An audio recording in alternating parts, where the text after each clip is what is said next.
বাবুর জন্য কিছুদিন আগে আমি মিল প্রেপ হিসেবে টমেটো সস বানিয়েছি কোনো রকম চিনি ছাড়া, আর ফিশ কাটলেট আর চিকেন কাটলেট বানিয়েছি। সেই রেসিপিটা আজকে আপনাদের সাথে শেয়ার করব। এরকম কিছু খাবার আগে থেকে রেডি করে রাখলে আমাদের মতো একাই যারা বাচ্চাকে লালন পালন করি তাদের ক্ষেত্রে খুবই সুবিধা হয়। মিড স্ন্যাক্স বা বিকালের নাস্তা হিসেবে এটা দিলে খুবই ভালো হয়। আর ফিশ কাটলেট, চিকেন কাটলেট এটা খুবই একটা প্রোটিনের উৎস হিসাবে দিবে, তো বাচ্চারা ভরপেট খেয়ে খুবই মজা পাবে।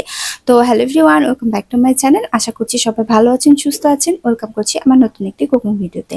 আমি এখানে চিকেনের ছোট ছোট দুইটা পিস নিয়েছি হাড় ছাড়া, আর একটা হচ্ছে ডুমু পিস নিয়েছি পাঙ্গাস মাছের, আর হচ্ছে দুইটা আলু এভাবে ফালি করে কেটে নিয়েছি। তারপর এটা কড়াই দিয়ে লবণ, হলুদ, তেল আর একটুখানি লেবুর রস দিয়েছি যেন মাছের কোনো রকম গন্ধ না থাকে। তারপরে পানি দিয়ে সিদ্ধ করে নিয়েছি। এভাবে সিদ্ধ করে নেওয়ার পরে আমি মুরগির মাংসটা আলাদাভাবে ব্লেন্ড করে নিয়েছি। আর আলু, মাছ এটা হাত দিয়ে ম্যাশ করা যাবে, তাই এটা আর ব্লেন্ডারে ব্লেন্ড করে নিইনি। তারপরে এগুলোকে আমি একটা আলু চিকেনের মধ্যে দিব আর একটা আলু মাছের মধ্যে দেব। এগুলো এখন হাত দিয়ে আমি স্ম্যাশ করে নিচ্ছি ভালো করে।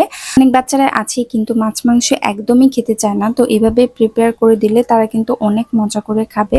তো আমি এগুলোকে ভালো করে ম্যাশ করে নিয়ে এখানে আমি হচ্ছে স্বাদ মতো লবণ, ধনে গুঁড়া, জিরে গুঁড়া, তারপরে হচ্ছে একটু গোলমরিচের গুঁড়া দিয়েছি, মাছেরটাতে একটু বেশি দিয়েছি আর চিকেনেরটাতে অল্প পরিমাণে দিয়েছি।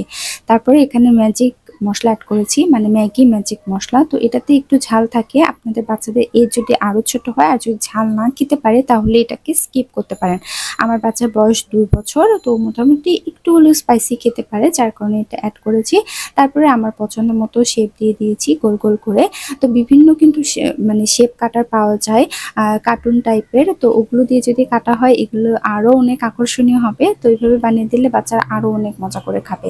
তারপর এটাকে বানানো হয়ে গেলে আমি আরো ফ্লেভারফুল করার জন্য, আরো ডেলিশিয়াস করার জন্য ডিম একটা ফাটিয়ে নিয়েছি। ডিমটাতে ভিজিয়ে নিয়ে আমার বাসায় কিছু ব্রেড ক্রাম্পস ছিল, সেগুলো আমি হচ্ছে কোট করে নিচ্ছি। তো এগুলো কোনো কাজে লাগছিল না, ভাবছি এটা দিয়ে করলে আরো বেশি মজা হবে।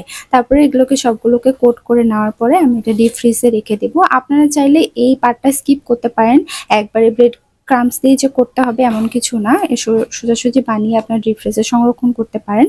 আমি এটাকে বেশি ভালো করার জন্য আর কি এটা করলাম। আর তারপরে এগুলোকে আমি হচ্ছে ফ্রিজে রাখার পরে, প্লেটে ফ্রিজে রাখার পর উঠিয়ে নিয়ে আমি হচ্ছে একটা বক্সে ট্রান্সফার করে নিয়েছি। তো এটার সাথে পেয়ার আপ করার জন্য ভাবলাম যে টমেটো সস বানাবো বাবুর জন্য। তো এটা আমি একদমই চিনি ছাড়া খুবই হেলদি ওয়েতে বানাবো বাচ্চাদের, মানে বাচ্চাদের জন্য এটা খুবই হেলদি হবে। বাহিরে যেটা টমেটো সস আমরা কিনে খাই সেটাতে কিন্তু অনেক কেমিক্যাল থাকে আর চিনির পরিমাণটা খুবই বেশি থাকে, যেটা বাচ্চাদের জন্য খুবই আনহেলদি।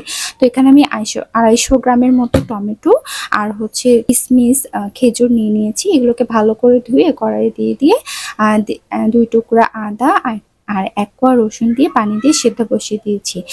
অল্প পানি দিলেই হবে, যেহেতু টমেটো সিদ্ধ হতে বেশি সময় লাগে না।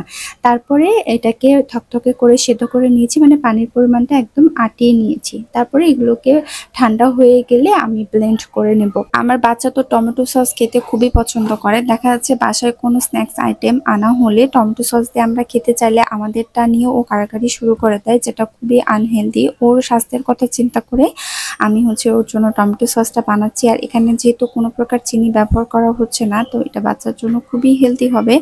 আপনারা এভাবে বানিয়ে রাখবেন, দেখবেন বাচ্চারা মিষ্টি জিনিস খেতে কিন্তু খুবই পছন্দ করে। এভাবে বানিয়ে দিলে খুবই মজা করে খাবে। আমি এভাবে ভালো করে ছেঁকে নিব। ছেঁকে নেওয়ার পরে এখন যে পাত্রে সেদ্ধ করেছিলাম ওই পাত্রে এখন জাল করে নিব। কনসিস্টেন্সি একদম ঘন করে নিতে হবে। আমি আর একটু মিষ্টি করার জন্য এখানে একটু দানা গুড় অ্যাড করেছি আর সামান্য একটু লবণ স্বাদ মতো অ্যাড করব। আর সসটা যেন অনেকদিন পর্যন্ত ভালো থাকে, যার কারণে একটু ভিনেগার অ্যাড করব। তারপরে একদম জাল করে থকথকে একটা কনসিস্টেন্সিতে আনতে হবে, একদম ঘন। আমরা যেরকম বাহিরে সসটা খাই সেরকম কনসিস্টেন্সিতে আনতে হবে।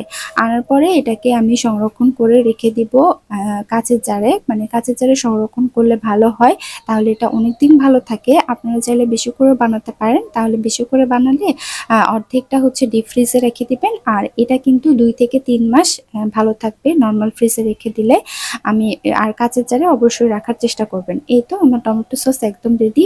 আমি বেশি করে বানাইনি, অল্প করে বানিয়েছি। তাও ভেবেছিলাম অনেকদিন হয়তো বা যাবে, 15-20 দিনের মতো, বাট আমার বেবি এটা 3-4 দিনেই শেষ করে ফেলেছে। তো এখন হচ্ছে ওকে আমি কাটলেটগুলো রেডি করে দিব সসের সাথে পেয়ার আপ করে। তো আমি বাটার দিয়ে এগুলোকে একদম অল্প আঁচে ভেজে নিয়েছি, এই সসের সাথে সার্ভ করেছি।